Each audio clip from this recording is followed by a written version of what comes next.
So hello and नमस्ते guys के छ तपाईहरुको खबर मेरो चाहिँ ठिकठाक छ। आज चाहिँ हामी कहाँ जान ला भन्दाखेरि टोलमिन जान लागेको है।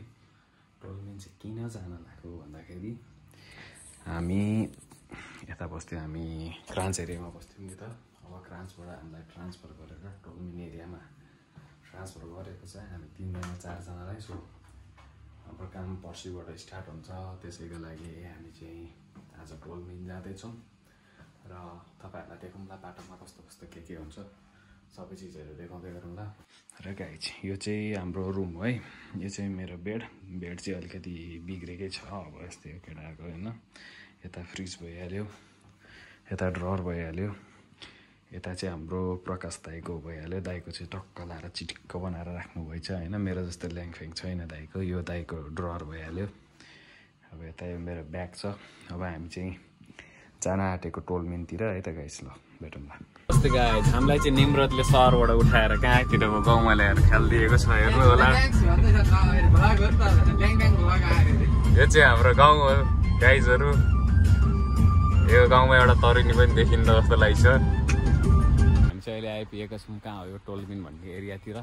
यहाँ पछाडि देख्न सक्नुहुन्छ बबाले भ्यू छ हैन। पानी पनि निलो छ।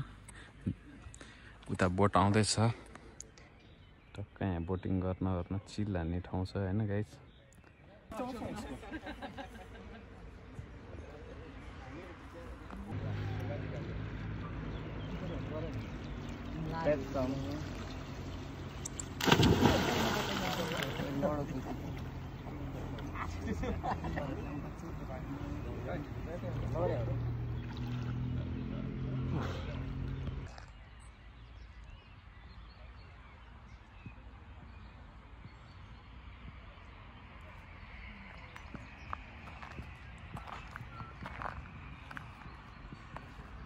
धेरै कोही त छैन होला यार यो त।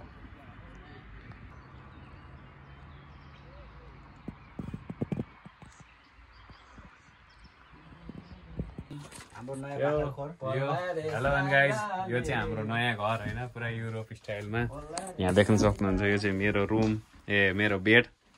यता छ यहाँ केटाहरुको बेड, यहाँ दाइ हुनुहुन्छ। यहाँ टक्क हेर्नु, यहाँ रुम यस्तो बवाल छ। पुरा होटलतिर गएर बसेको जस्तो छ गाइजहरु। यहाँ चाहिँ हाम्रो भर्याङ छ, जुन भर्याङ चाहिँ रक्सी खाएर चढ्यो भने केटाहरु गुल्टिन्छन्। यो गाइज हामी चाहिँ अहिले टक्क लाएर बेडमा सुतिरहेछौँ। मलाई चाहिँ भ्लग बनाउन अल्छी लाग्यो, उठ्न पनि अल्छी लाग्यो। त्यही भएर यहाँबाट सी यू गाइज भन्न लागेको। अर्को भ्लगमा भेटौँला। See you guys. Like share subscribe गर्न नभुल्नु होला। Bye by.